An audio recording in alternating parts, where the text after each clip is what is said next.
Hello guys, welcome to my YouTube channel at good morning. Ngayong araw ay samahan niyo ako sa aking daily routine bilang isang real estate broker. At ang oras ngayon ay 5:40 AM. At dito nag-uumpisa ang araw ko. Ako ay magja-jogging. Tara, samahan niyo ako. Hello guys, ito yung lugar kung saan ako nagja-jogging. Medyo matarik ito. Paakyat. Ayan. Kaya maganda mag-exercise. Ayan. Masarap dito mag-jogging guys kasi kung mapapansin nyo, ayan, yung paligid. Ayan, maraming puno. Oh, nature. Hindi po ba? Ayan. Fresh air. So, masarap mag-jogging dito. Ayan.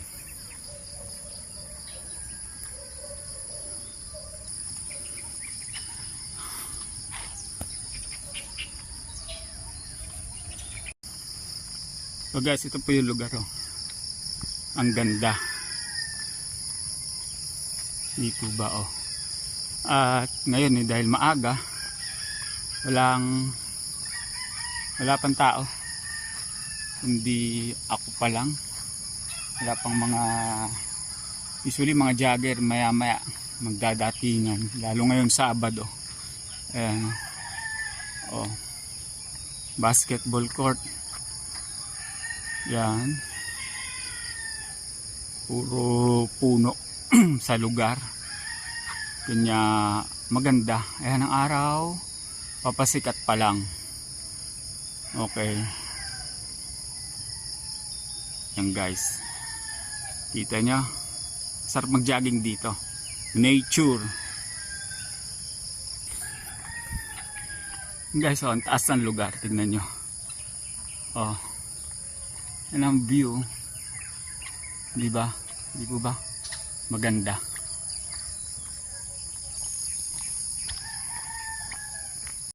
Here comes the sun.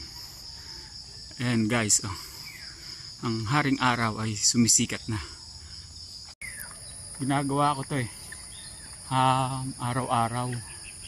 Pag maganda yung panahon, tumatakbo ako dito. Jogging ako, lakad-takbo sa lugar na to. Araw-araw yan, minsan 2 beses pag ako nahiinip sa hapon. Mga 5, akyat ulit ako, takbo. Ayun, diba? May mga naririnig pa kayo mga ibon. Ganda ang lugar. Sige guys jogging muna ako. Hi guys, after about an hour, tapos na ako mag-jogging. Pauwi na po ako. Ayan, medyo pinawisan na tayo kahit pa paano sa 1 oras mahigit. Yan muna guys balik ako mamaya. Home at last. Hi, papahinga tayong konti at maliligo at mag-aalmusal. Sige guys balik ako. Hi guys, I'm back. Nag-freshen up lang tayo ng konti at mag-aalmusal na ako. Ito po ang aking inaalmusal. Ayan, papakita ko po sa inyo yung aking breakfast. Ayan po ang breakfast ko. May itlog, may gulay, mixed buttered vegetable. At yung rice ko half cup lang. At ang dessert ko naman ay peanut butter sandwich. At syempre hindi mawawala yung aking paboritong kape, black coffee. Ayan guys, kain tayo. Kain tayo guys. At hanggang dyan muna, babalik ako mamaya. Hi guys, papunta ako ngayon sa client ko. May titignan kaming bahay. At may titingnan din akong dalawang lote. At pagkatapos yung bahay, at imimit ko yung aking client dun sa bahay. So yun, magdadrive muna ako. Oops, wala na palang gas, papagas muna pala ako. Tapos diretso na ako dun sa aking pupuntahan. Sige guys, ayan muna. Hi guys, andito na ako. Bali ito yung bahay. Ang presyo nito, indicative price, 2,160,000. Ang lot area niya ay 131 square meters more or less. Maganda siya guys, oh. Tingnan nyo. Malaki yung lote niya. Kasya kahit mga dalawang sasakyan. Ang garahe. Tapos yung bahay ay 2-story. Palagay ko ito yung mga 2 hanggang 3 kwarto. At ayun, ang ganda, kanto. Corner lot siya. Actually kahit 3 sasakyan pala dito, kasya. Ayun, oh, ang ganda. Corner lot. Ito po. So indicative price ay 2,160,000. Ang lot area 131 at ang kanyang floor area ay nasa 57 square meters. So yan, mga palagay ko 2 hanggang 3 kwarto ito at isang CR. Pero papasukin ko din kung naandyan yung caretaker. Pero tignan nyo guys, maganda. Kantong-kanto, oh. At mura na po ito sa kanyang presyo na 2,160,000. Panalong panalo na. Ano po, bakod na lang ang kulang, pero maganda yung bahay. Hi guys, yan. Tapos na po ang aking tripping at nagustuhan po ng aking buyer ang bahay at sasali po sila sa bidding. Nakaschedule sa 24 ng September ang bidding. At sana silang makakuha itong bahay. Ayan, sa background, ayan po yung bahay. So nagustuhan nila. At mamayang hapon meron ding isa pang titingin na possible na makalaban nila sa bidding. Ayun. So guys, yan po muna ang update at may isa pa akong pupuntahan na property. Lote naman dito sa may Francisco Homes. Ayan. Update ako mamaya sa inyo. Hi guys, nagparada muna ako dito sa Star Mall. Magpa-follow up ako ng prospect buyers saka yung isang offer ko i-follow up ko at siguro hanggang lunch dito na ako. Hanggang lunch ano pa ako ng makakainan. Ayan, update ko kayo mamaya ha. Sige. Hello guys, tapos ko nang tignan yung 2 lote at ngayon kung mapapansin nyo ay iba na ang damit ko. Lagi po kasi ako may baon na damit pagkat ako po ay pawisin, kaya ito nagpalit ako ng damit dahil meron pa akong isang meeting ngayong gabi mga 7 PM. So yun, nimit akong client, magsisit down kami. Hopefully matapos ito. Yun, maayos. Wish me luck at see you later. Hello guys, I just arrived home at let me sit first.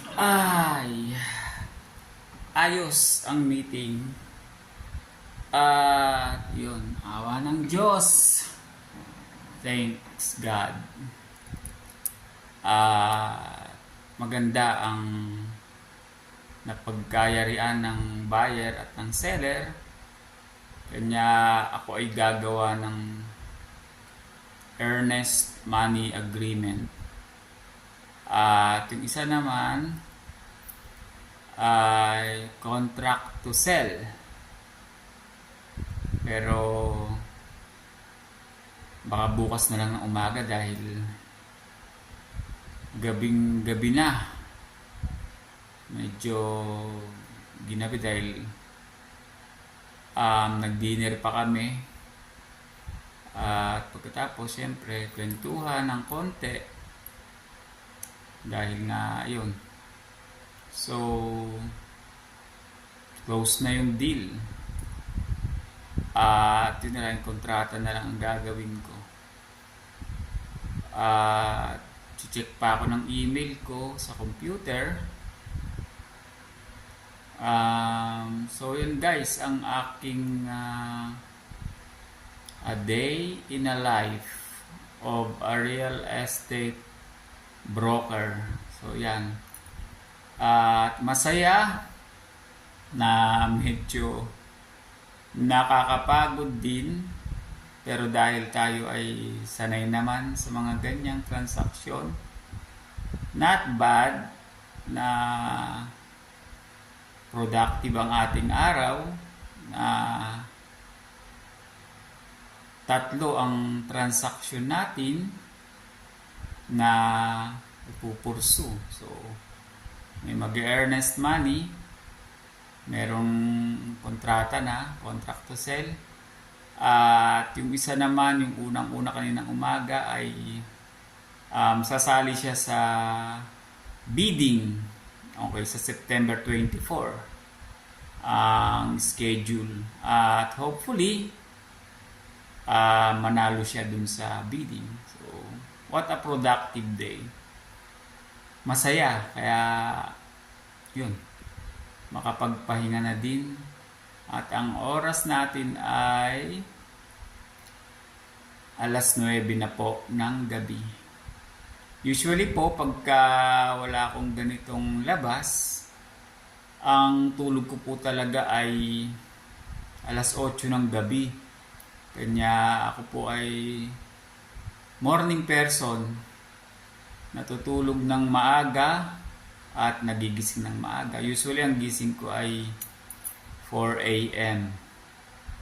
Regular po yan. Siguro ngayon kahit matulog ako ng late, mga 10 or 11, dahil may mga gagawin pa kailangan na gawin, ay sanay po ako na nagigising pa din ng maaga, 4 a.m. At ayun, routine ko na po yun at exercise or nagja-jogging, walking ng mga around 6 a.m. or 5:30, depende. Pero usually mga 6 or bago mag 6 talaga ay doon nag-i-start yung araw ko sa jogging, lakad, takbo. So yun guys, salamat po sa inyo pong pagsubaybay sa aking maghapon at yung aking mga ginawa. Yung iba po hindi ko na naipakita sa inyo sapagkat pawis na pawis ako dun sa pagtingin ng lote kasi napakainit eh. Tapos alam niyo na medyo yung kliyente natin o yung si seller ay camera siya eh. Siyempre hindi naman natin pwede na habang tayo ay nagtitingin ng property and at the same time siyempre hihingi tayo ng permission dun sa tao kung papayag ba siya na sasama natin siya dun sa video. So usually ayaw nila dahil alam mo yung mga private na mga tao at ayaw nila na nakikita sila, which is naiintindihan natin yan dahil for security purposes din, dahil alam naman natin yung mga ganyang mga tao na alam mo yung maraming mga properties, so mag-iingat din yan sila. Kaya naiintindihan po natin kung bakit ayaw nila na magpakuha ng video, kaya okay lang at wala namang problema sa atin dahil ang trabaho naman natin talagang ganon, tulungan sila na mahanapan ng buyer yung kanilang mga property at syempre yung mga buyer naman matulungan din na makabili ng kanilang property. So yung guys, at nga po pala, nag-hire po ako ng real estate salesperson. Kung gusto niyo pong mag-join sa aking team, sa aming team, sa Forlanda Real Estate ay open po. At ganun din sa mga referrals, kung may mga i-refer kayo sa akin na buyers, at siguro nakikita niyo naman yung aking mga listings sa Forlanda Brokerage po sa Facebook. At yung isa, yung Forlanda Real Estate Corporation, ay nandun po lahat ng mga listings namin. Kung may mai-refer kayo kahit isa lang dun sa mga listings namin, ay syempre meron kayong referral fee. Diba? Wala po kayong gagawin kundi magre-refer ng buyer at kami na po ang bahala mag-close. Maghihintay na lang kayong tumanggap ng inyong referral fee. Kung magkano ang referral fee na inyong matatanggap ay syempre depende dun sa value ng property na binili ng client na inyong inirefer sa amin. So yun guys, have a blessed night sa inyong lahat at salamat po sa inyong pagsubaybay hanggang sa muli.